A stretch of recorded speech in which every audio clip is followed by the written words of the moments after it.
When I heard that he wants to move up to heavyweight, I wasn't surprised. I felt like he was like sizing me up a little bit. I almost got the feeling from him like I would get from an opponent before I would fight him. I think it makes for an amazing fight, to be honest. Like if that's something that we can explore later down the line. As I said to you, I've never turned a fight down in my life, so can't be. Calls people out for attention. Alex is a superstar right now. The commission would even let that fight happen. He'd kick his head to another planet. Yeah, with that level of kickboxing, whoo, and power, man. Yeah. I mean, he's a big side guy. Come on, man. You have some. He was showing me in DC how he checks leg kicks, and we had a conversation about it. Can we talk about this? We decided I don't think we should tell people. Yeah. He's just f***ing heavyweight. Yo, listen to me. This guy has that crazy power. He's got something weird where he hits guys. They look confused. Jesus Christ! I was like, this guy's terrifying. His hands are as big as a watermelon. What it sounds like to me, not just Joe Rogan and everybody else, they wants to see him go to heavyweight. And when we were talking to him tonight, he doesn't give a shit. He said, I'll fight at heavyweight. I'll fight wherever you want, whenever you want. He's ready to turn around and wants to fight again right away. So he's that guy. Oh my gosh. Bro. Alex Pereira is the only fight right now that makes sense to my legacy. A guy who's my age and active still. I'm looking for the leg. If he wants to, I will. But going on record and saying I'm not a bully. Don't bully smaller guys. But if the smaller guy wants to scrap, can't be. On the scale, he doesn't look super sucked in. Like, doesn't look like he just got done cutting 20 pounds. But that motherfucker is so massive. He made Izzy look small, and I've been around Izzy. Izzy's a big guy. Yeah, Izzy's a long, tall man, and Pereira's just, everything was so. Did you see what Robert Whittaker said about it? The big fella? He goes, you see the size of this fella? Yeah. I did. He's a freaking giant. Weighs in at 184, and then he weighs in on the fight day at 219. That's crazy. That's so big. He's a heavyweight. Yeah. The greatest analogy for Pereira. He is Thanos. Literally just collecting stones, infinity stones. He's like, he goes, it was like when Thanos showed up. Yeah. And he's just collecting infinity stones. There's a timeline. You know there's a bad guy, and then there's this ultimate bad guy who was just in some fucking bar in Brazil, and then Izzy had to open his mouth. I do think, to be honest, a fight with Alex Pereira is more appealing. I'm just going to be honest with you. It is more appealing because Alex Pereira has been on this trajectory, on this wave, where he's a guy that's been in there for only 2 years. And he operates at his own speed. He moves like a snake, like he pulls back and then he strikes forward. He pulls back. He's a master at just getting right outside of your shots, and then his shots are coming in right behind him. This guy is big. He's solid. Yeah. And he's mean. Yeah, he walks straight to you like, I'm gonna kill, like I'm gonna eat this guy. Yeah. So Shama. And he's knocking all these guys out and stopping all these guys. And he currently has Jon Jones' title. Pretty much that light heavyweight title should have Jon Jones' signature on it because, hey, that's his title. It varies a lot too. Like sometimes he moves fast and sometimes he moves slow. It's very hypnotic. Yes, it's hypnotic. His hands are giant, man. He's got this weird frame. Dudes with big hands have crazy power. Want to fight Alex Pereira? Alex Pereira? He's tough, dude. He has some tough hand. I think you're gonna get some tough night. It's also unique. He's got a unique frame, so he moves different on design. Wow. Like he doesn't switch his hips when he throws kicks, so you don't see him come until it's too late. Right. You know, like not just like technique, but power and endurance. Like it's a rare combination he has of very, very good endurance and extreme power. Yeah, he hit like a deaf guy. He wants to fight Alex Pereira bad, bro. It's hard not to disrespect Alex when you respect him so much, but it just still seems like there's that big glaring hole in his game, and nobody can test it. Hey, Alex Pereira is just an easier fight. I don't think so. Alex Pereira has proven that he's not an easier fight. He's not. Look at what he's doing to guys. Yes, they're not Jon Jones, but hey, he's somehow, how many times have we got on here and we talk about, okay, this guy might be able to get him, and then we're like, And then you are like, he did it again. He forced the guy to stand with him and just trade with him. Pereira, he's like this long arms, these big giant hammers at the end of his wrists. He's different, man. Shama! Me and Alex, Bill, we've never really talked to each other. We spar all the time. But we've never really had a conversation. It's just like, Chama, you want to talk about someone who has hate in their heart? I think he's just he's just a fucking violent man. But again, dude, you know, Americans, Australians included, we're a bunch of fucking pussies, dude. We grew up with McDonald's and Disney Channel. This motherfucker grew up in the Amazon fucking in a tire, dude. He knows what child labor is. You motherfuckers know what that is. But yeah, Alex just has this kind of hate in his heart. So he's standing in front of you, and when he kicks, there's no movement of his shoulders. He's just throwing these kicks out, and they land. And they're not as hard as if he put his whole body into it, but it's hard enough where you're like, oh no. And you get hit with a couple of those, 3, 4, 5 of those. All of a sudden, you're like, I can't walk anymore, and now he's hunting you, and he's hunting you. See, I would put him already in the conversation. I don't think he's better than Jon Jones, greatest of all time, but I already put him in the conversation as a potential greatest of all time nominee.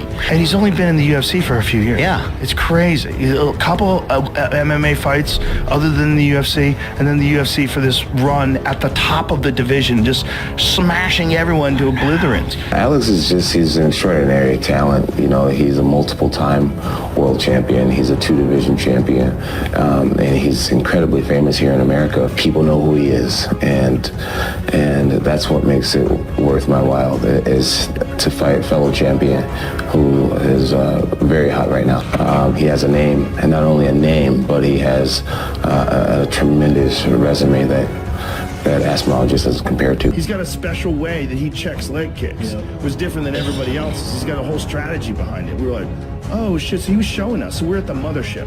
Me and DC and Alex Pereira. And Alex Pereira's kicking our legs. And he's showing us how to check.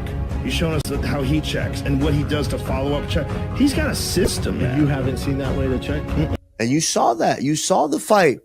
There was instances where Stipe was trying to exchange with Jon. Jon's defense, as you just say, wasn't really as sharp. Alex Pereira can continue that combination, and Alex Pereira is going to kick. You gave me one free shot, and you said, give everything I can, I'm not knocking him out. But I just know that no matter what the I do, he's going to eat it, and if he just touches me one good one, good night. Perfect combination of a guy who has this insane God-given power. So, and Alex Pereira will isolate those legs, so it's not that easy of a fight. I think Jon Jones is going to be able to take him down and pass his guard. Yes, he will have to deal with Alex Pereira's stand-up, but that's easy to nullify, which is to take him down, and then he can be able to, have his way with him, pass his guard, elbow him. I think that's how the fight will go down. But I don't believe Jon's going to fight Aspinall. I don't think there's enough money. He's too dangerous. He's too big. But there is a fight with Alex Pereira. And I do believe that Jon Jones wants it because they know there's a big difference. Like, he's got insane one touch of death power. Left hook. And then the intelligence to not wind up. It's kind of crazy. Yeah. He's just tapping you with it. But the thuds are so bad. And it's such a clean shot. Yeah, it's a clean shot. I just see Pereira, and he's going to expose that. So he's going to make money. He wants to call it the champ versus champ fight, and I get it. Throwing it out there, you know what the reality is? Kamaru, he deserves that, dude. He deserves that fight, but I see nothing going on with Tom Aspinall. So Tom Aspinall, sit down. Jones is not going to fight you, and rightfully so, because you're too damn dangerous. I can't say Jon is scared. I can't say Jon is ducking Tom Aspinall. I think those type of adjectives to describe that don't even make any sense in regards to what Jon has done, the type of killer's role he's fought. What's the risk versus reward? I think Jon is smart enough to analyze that and see what's the bigger bang for his buck and take the fight that's going to be more financially rewarding, especially when he's getting ready to exit the sport, versus being the 21-year-old guy who comes in and then wins a championship at 23 years old. That's unheard of, and I don't think it's going to be broken for a very long time. Pereira's worth risking it for me. I don't know how many ways I can say it, but he just doesn't have the titles. He can have finishing rate, high finishing rate, and all that type of stuff, but he doesn't have titles. And when you have 17 world titles, it only makes sense to fight somebody on your level. And Tom Aspinall and Alex Pereira are not on the same level. Maybe they're both excited, they have the same excitement level, but when it comes down to what they are doing, they're not on the same level. And so for me, when I have belts and I have money and all that type of stuff, I'm looking for the legacy stuff. Tom doesn't give that to me. Hype, I would shut up hype, but I've been doing that my whole life, is shutting up hype. Me selfishly, I want legacy. I would say based on their overall skills, Aspinall is a more dangerous fight for Jon Jones. Why? Because Pereira, amazing on the feet, absolute killer. So is Aspinall. The big difference is their ground game, right? Aspinall is still a killer. He's a submission hound on the ground, where Pereira maybe is a little bit weaker in that department. Not bad, but certainly not at the level of Aspinall. So when you're weighing all of those things, it's like, yeah, I'm going to make more money against a potentially easier fight in Pereira. Yeah, let's do that. And I think that's where he's coming from. It depends what Jones wants to do in terms of division and stuff like that. If he wants to stay at heavyweight, there's no doubt that he has to fight me next. If he wants to have some fun matchups, as he says, then fair enough, he can go down to light heavyweight, but he has to give up the heavyweight title. Yeah. Do you know what I mean? Other top guys need to be contesting for the heavyweight title, i.e. me, potentially the winner of Rogan and Volkov, however that looks. I don't know what's going to go on moving forward.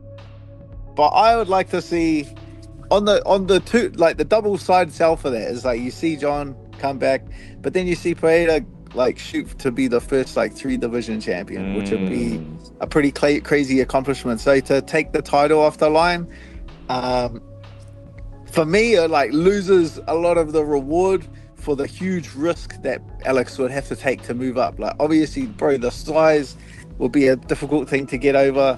The wrestling side, the wrestling skill set of Jones and the submissions and the size will be huge obstacles for Alex to kind of overcome. So to take the heavyweight, to take the chance at the heavyweight title off the line, probably loses all kind of reward for Alex to even want to take a shot at that. So yeah, I don't see it making sense. Well, I think, similar to investments, you have to weigh your risk management, right? It's about risk management and what is going to bring in that potential money in, right? So you're looking at it from the standpoint of a businessman. You're looking at the standpoint also of legacy as well. So let's pick that apart a little bit. Pereira is a bigger draw than Aspinall as of right now. The dude is a legit superstar. Aspinall, no slouch in that department probably as well, but I would argue that Pereira at this stage of the game is going to bring in more money in a fight with Jon Jones than, say, Aspinall. Okay, so there's that. So there's more money involved, and you have the star power as far as legacy. There's no way I make the Pereira fight. Okay. John's too big. Great wrestler. See how he took Stipe down in that first round? Yeah. I like Alex Pereira. I like him personally. But it just the greatest of all time, right? It just doesn't make sense to make that fight. If they both want it bad enough and they're both hounding me or something, maybe I would do it. It's just Alex Pereira is killing it. Look at his age and what he's doing right now. What's the reason to go up and fight a guy that's so much bigger than you and such a good wrestler? They're playing chess right now. Who's gonna cave in? Is it gonna be Jon caving in, or is it gonna be him caving in to whatever price they decide to with which opponent? Or is Dana White gonna be like, you know what? Jon Jones is too dangerous. Why am I gonna give this guy Alex Pereira another champion? If Jon Jones does leave, how am I gonna let you just slaughter my cash cow and Alex Pereira? 'Cause that's exactly why. I was getting a few nods and winks off the bosses when Jon Jones was talking about the next fight, and that means a lot to me. And not only that, is I spoke to the UFC brass this week. Both guys are talking about this is going to be the biggest heavyweight fight in UFC history. Absolutely no doubt about it. better than Jon Jones, greatest of all time, but I already put him in the conversation as a potential greatest of all time nominee. And he's only been in the UFC for a few years. Yeah. It's crazy. A couple of MMA fights other than the UFC, and then the UFC for this run at the top of the division, just smashing everyone to obliterance. Alex is he's an extraordinary talent. You know, he's a multiple-time world champion. He's a two-division champion. And he's incredibly famous here in America. People know who he is. And that's what makes it worth my while, is to fight a fellow champion who is very hot right now. He has a name, and not only a name, but he has a tremendous resume that Aspinall just doesn't compare to. That guy's one of the biggest pay-per-view stars in the country, in the world, and most people don't even understand what he's saying. It's scary. Yeah. Like when he comes out with the bow and arrow, boom, boom, boom, boom, boom. Ah! Like it's fucking, if you're sitting there watching that guy walk to the cage, you're like, ah, shit. You see him hit the power cube, and he got 191 on the power cube.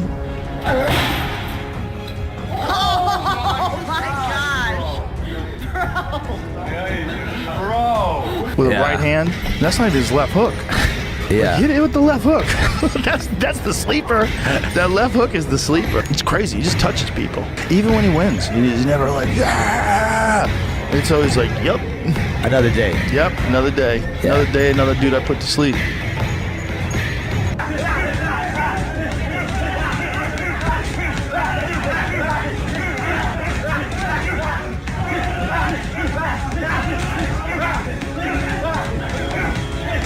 Let's go, 10 seconds, 10 seconds. Let's go, Alex.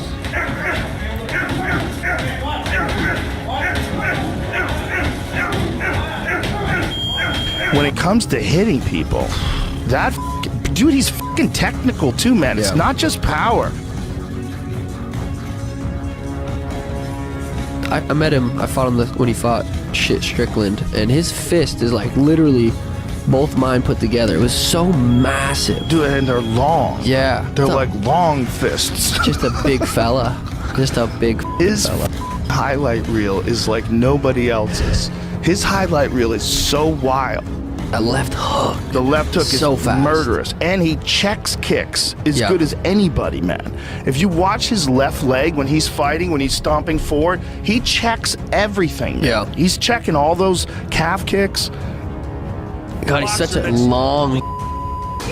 Pereira did. But it's just like he's built different than everybody else. It's weird, man. Yeah. Like the kind of snap that he has in his shots. Dude is a legitimate ancestor of people that were like tribal folks in Brazil in the Amazon. He looks like it. He is, man. That's superior genetics, son. Those knees, those long fellas. Bro, that's some crazy genetics. Yeah, perfect for fighting that style. And the technique, man. Yeah. He's fucking technical. When he was walking down Izzy, when they were like hand fighting and he was checking these kicks, I'm like, this is dangerous in every way. It's not just dangerous power. He's fucking sneaky. He's really technical and creative when he's hitting people. Yeah, slick. That pressure he was putting on Izzy too, just slow, and forward. He's fighting strange. It's like hands down, straight up. Yeah. You know, and he moves in on you, and it's just like, it's so filled with danger. Yeah. Like every